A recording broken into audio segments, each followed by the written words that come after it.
O que são jogos eletrônicos? Brinquedos para crianças? Entretenimento para jovens e adolescentes? Ou jogos de tabuleiro adaptados para a mídia eletrônica? Fato é que eles têm a força de mover centenas de pessoas em campeonatos de esportes e de formar uma indústria bilionária que rende mais que os serviços de streaming e a indústria esportiva juntas. O que eles têm de tão especial?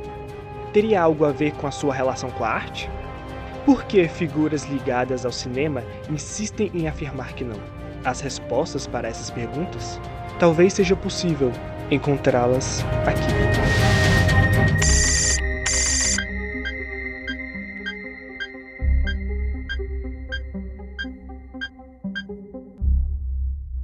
Jogos eletrônicos nada mais são que um sistema reativo fechado, com relações lineares e unilaterais, que se limitam à relação estímulo-resposta, pois possuem uma gama limitada de ações pré-definidas. Para entender melhor, imagine os jogos como um filme. Porém, em vez de apenas observar as ações do personagem em meio àquele universo, você que controla as ações do avatar e interage com o seu mundo.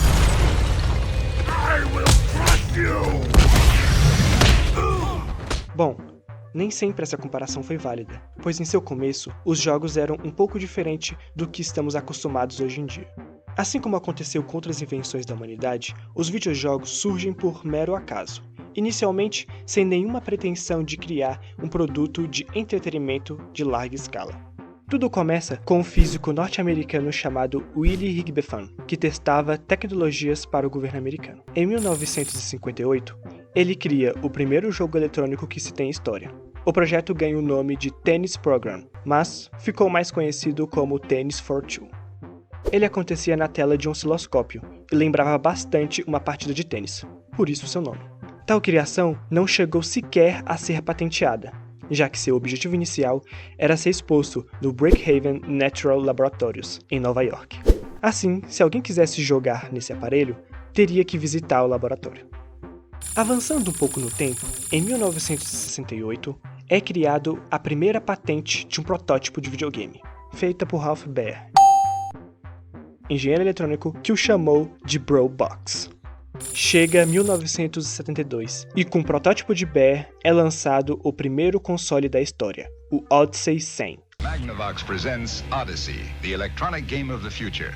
Odyssey easily attaches to any brand TV, black and white or color, to create a closed-circuit electronic playground.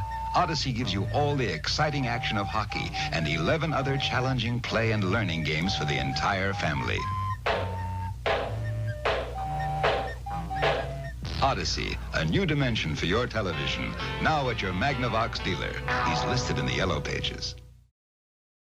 Um ano antes desse grande evento, tinha sido lançado o Computer Space, primeiro fliperama da história. Embora não sejam mais tão populares nos dias de hoje, os arcades ou fliperamas foram uma ferramenta essencial para a popularização dos videogames, já que ele foi o responsável por ser o primeiro contato que o público em geral teve com os jogos eletrônicos. Foi com o fliperama que surgiu o termo videogame, e os lugares onde essas máquinas eram instaladas viviam cheias de adolescentes entusiasmados com essa nova novidade. Passada essa gênese, o universo dos videogames evoluiu cada vez mais. Muitas empresas foram entrando no mercado, e isso fomentou a criação de diversos jogos, que por sua vez atraiu a atenção de novos jogadores. Com as constantes inovações tecnológicas, novas gerações de consoles foram desenvolvidas, trazendo mais possibilidades para os desenvolvedores de jogos. Com o tempo, surgiu outras opções de plataformas de jogos, como os PCs e os smartphones. Em 2020, o mercado de games faturou cerca de 178 bilhões de dólares. Pois é, parece que aquele passado carregado de estigmas sobre ser brincadeira de criança perderam a força. Mesmo não tendo a mesma atenção que o cinema e a TV recebem da academia, os jogos ganharam um papel na sociedade que está além do entretenimento. Seu uso está sendo disseminado na educação,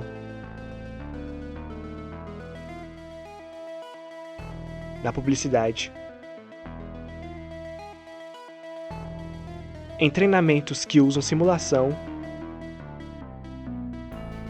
e, é claro, na arte. O que é arte? O que é arte? Mas Existe arte nos jogos eletrônicos? Para responder essa pergunta, antes é preciso ter uma noção sobre o que é arte. Esse é um debate que dura há séculos, onde é possível tirar diversas conclusões. Fato é que desde o início da civilização, mesmo separados por continentes ou cercados por diferentes circunstâncias culturais e sociais, até sem se dar conta disso, a humanidade produz arte. Seja através de representações da natureza, decorações, narrações de histórias e a música. Ao longo da história, muitos filósofos tentaram definir o que é e o que não é arte através de teorias da estética, um ramo da filosofia que tenta estudar a arte. Elas ajudaram a dar uma compreensão a esse tema, mas também nunca chegaram a um consenso, já que cada teoria costumava desconsiderar a outra. Isso fazia com que algumas produções artísticas fossem consideradas artes em uma teoria e em outra não. E agora, o que é arte? O que é arte? Bom, mesmo sem possuir uma definição clara e lógica, ainda existem maneiras de identificar um objeto artístico. Por exemplo, há um consenso que a Mona Lisa de Leonardo da Vinci, a Nona Sinfonia de Beethoven e a Divina Comédia de Dante são indiscutivelmente obras de arte, e seus criadores são vistos como gênios. Isso mostra que a arte é uma manifestação da atividade humana que, de alguma forma, traz ao espectador o sentimento de admiração. Ou seja, nossa cultura consegue escolher solidamente certas atividades e privilegiá-las. O que é arte? Nesse sentido, a resposta não está no interior de uma obra, mas fora dela. A cultura consegue estabelecer o que é arte a partir da validação e da autoridade de certos membros da sociedade, como críticos, historiadores da arte, peritos e conservadores de museus. Então, videogames não são arte, já que o crítico de cinema Roger Ebert afirma que os videogames nunca podem ser arte. Nas palavras dele, de fato considerava os videogames inerentemente inferiores ao cinema e à literatura. Há uma razão estrutural para isso. Os videogames, por sua natureza, exigem escolhas do jogador, o que é o oposto da estratégia do cinema e da literatura sérios, que exigem controle autoral. Outra autoridade que fala algo nesse mesmo sentido é o cineasta Steven Spielberg. O problema dos jogos é o controlador. No segundo que você pega o controle, algo desliga no coração e se torna um esporte. Mesmo sendo falas ditas por autoridades, não podem servir como uma resposta definitiva dos jogos como arte. Não são apenas personalidades que podem privilegiar certas produções. Instituições, como os museus, também podem. Em 2013, foi noticiado que o Museu de Arte Moderna de Nova York teria em sua coleção jogos eletrônicos. Lembrando que esse mesmo local também exibe obras de Vicente Van Gogh, Claude Monet e Frida Kahlo. O acervo contava com 14 jogos, dentre eles Pac-Man,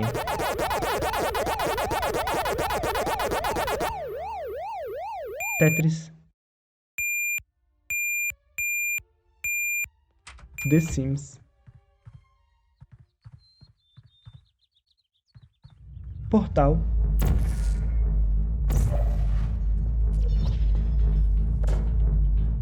entre outros. Para escolher quais jogos fariam parte da coleção, o museu consultou acadêmicos, especialistas digitais, historiadores e críticos.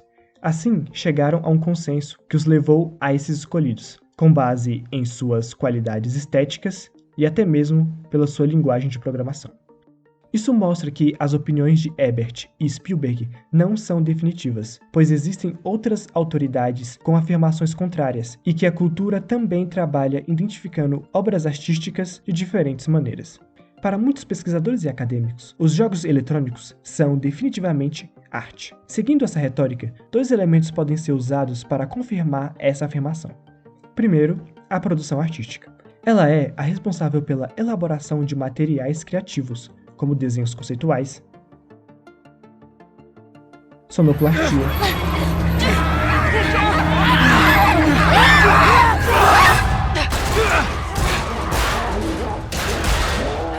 e música.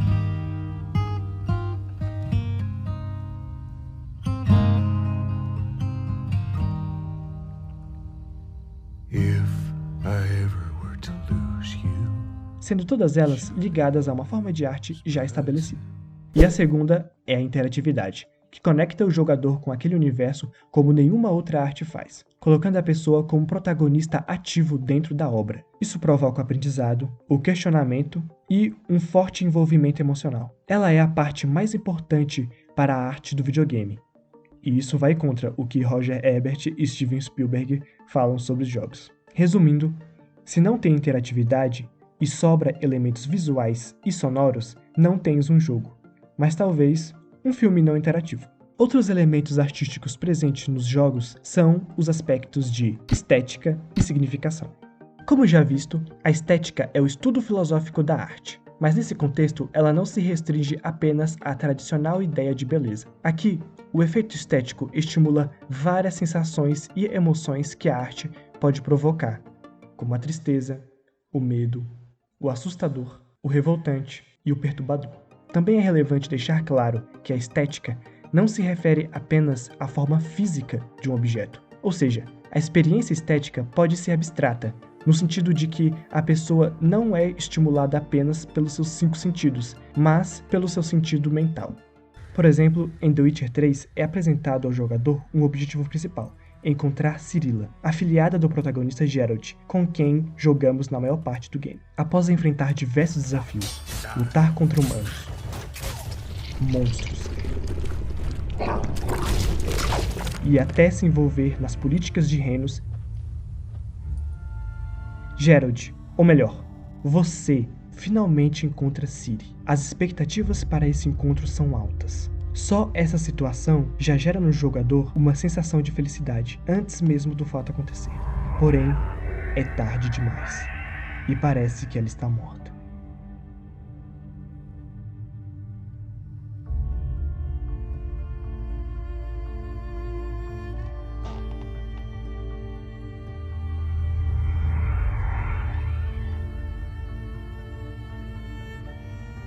A cena e a música compõem não apenas uma triste sensação de missão falhada, mas uma tristeza pela perda dessa personagem.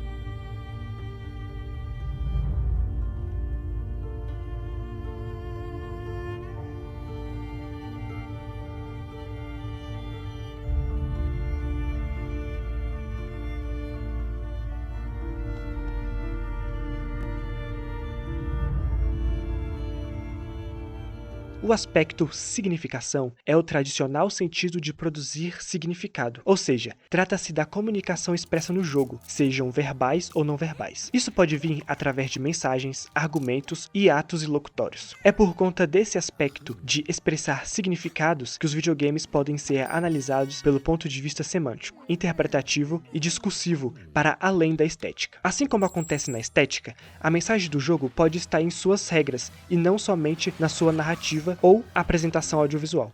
Em BioShock, logo no começo do jogo, ocorre uma transmissão de um personagem importante para a trama.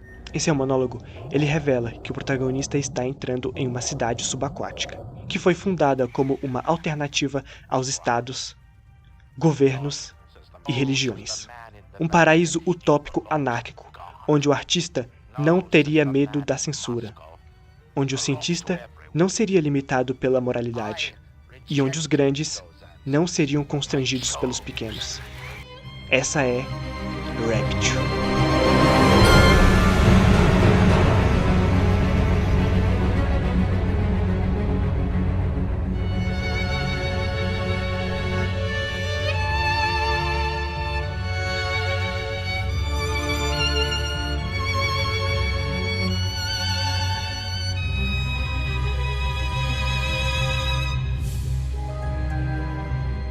Todas essas informações servem para situar o jogador no universo do game. Mais adiante, em forma de texto, é informado os botões do controle, que, ao ser apertado, causam uma determinada ação. Essas instruções são chamadas de tutoriais e está presente em diversos outros jogos.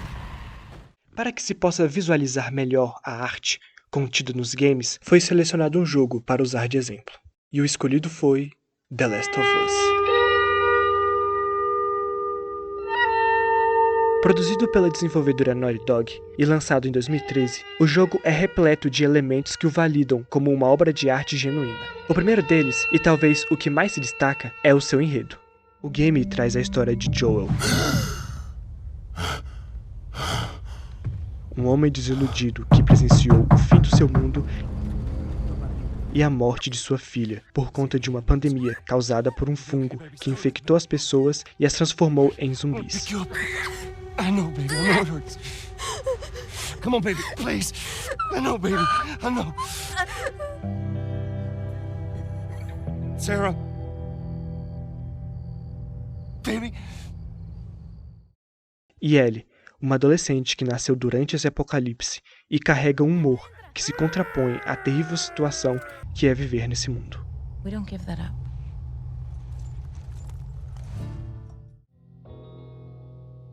As the story evolved and took different shapes and different forms, the thing that was always there was Joel and Ellie. And because of that, everything kind of grew out of that relationship.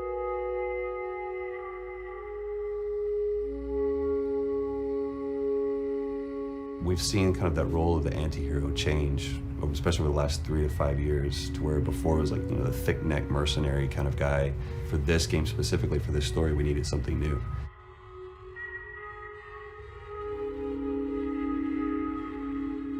The reason we didn't want to make Ellie Joel's daughter from the get-go is because it wouldn't have anywhere to go. Of course, at that point, he'd be willing to do anything for his daughter because that is what a dad would do for his daughter. If they didn't even know each other at the beginning of the story, then we start from scratch. It's almost like the player has the same relationship to Ellie as Joel does. And we could take our time to build that relationship between these characters. And if we do it right, then the player will be feeling that same growth that Joel does. And we're kind of mirroring that emotional relationship between the two.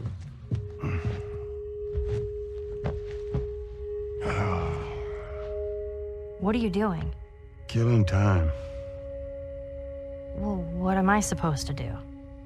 I am sure you will figure that out.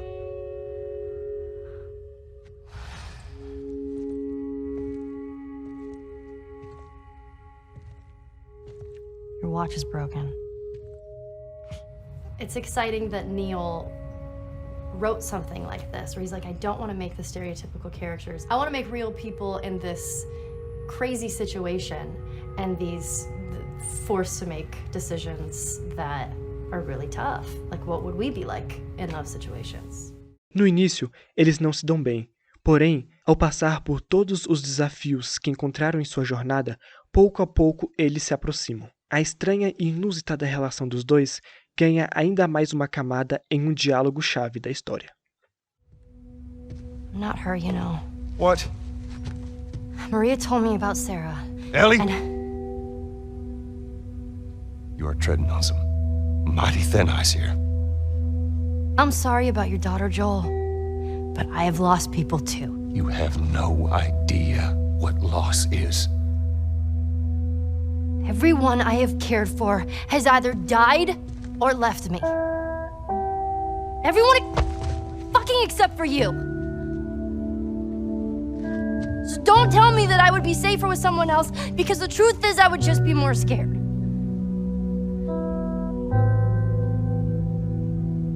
You're right.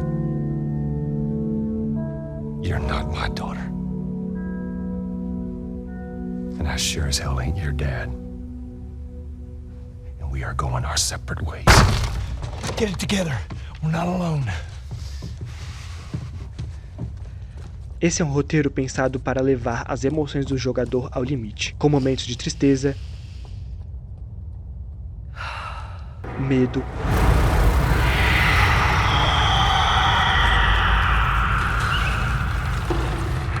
angústia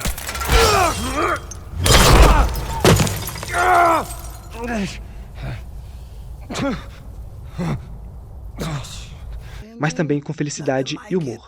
Oh, yeah? How would you know? Seen it in my dreams. Okay.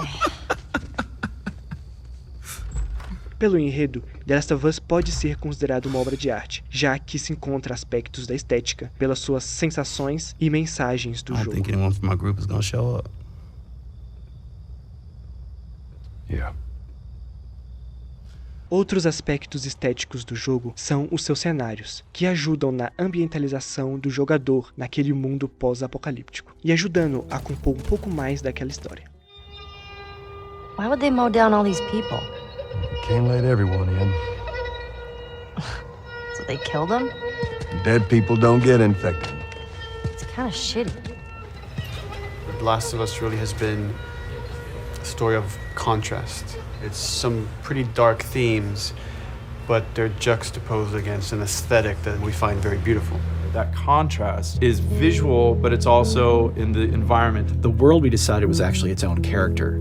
What happens 20 years after the fall of man when no one's taking care of anything? There's something really pretty about nature reclaiming its domain once we are gone.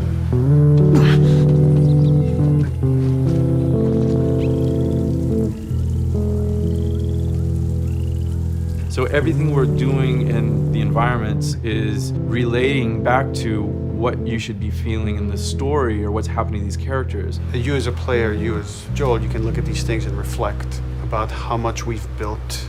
And what we've lost.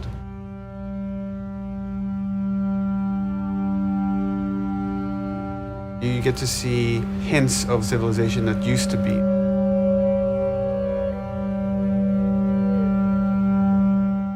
Os personagens se destacam pelo trabalho de interpretação vocal e corporal, onde é feita a captura dos movimentos e das vozes dos atores para compor as animações nas cutscenes, ou cinemáticas, cenas em que o jogador não interage com o jogo, apenas assiste. Isso trouxe um realismo cinematográfico à obra. Tommy knows this area better than... Well, I'm sorry. I trust him better than I trust myself. Stop with the bullshit. What are you so afraid of? That I'm gonna end up like Sam? I can't get infected. I can take care of myself. How many close calls have we had? Well, we seem to be doing all right so far. And now you'll be doing even better with Tommy. Falando em cinema, o jogo usa vários elementos da linguagem de filmes, como movimentos de câmera e cortes. You keep me afloat. Ellie! No time to argue. Ellie! Damn it! A trilha sonora retrata muito bem a sensação de estar naquele mundo e guia os sentimentos das pessoas nos momentos certos. Oh, baby girl. It's okay. It's okay. No. It's okay.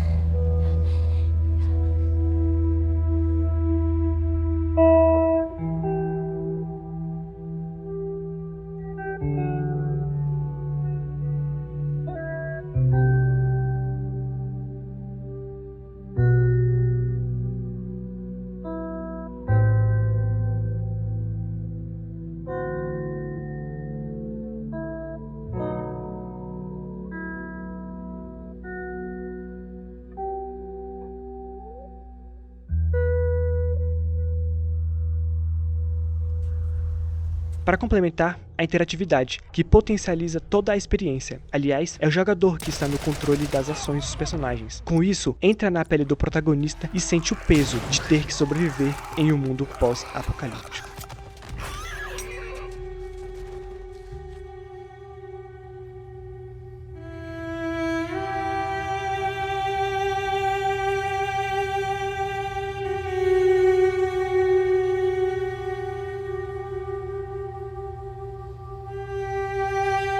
Todos esses elementos têm um valor tanto estético quanto significativo, pois causa no público diferentes estímulos que talvez outras artes como o cinema, a música e a literatura não possam oferecer. Com tudo isso que foi mostrado, afirmar que The Last of Us é uma obra de arte não parece mais um mero capricho de fãs aficionados.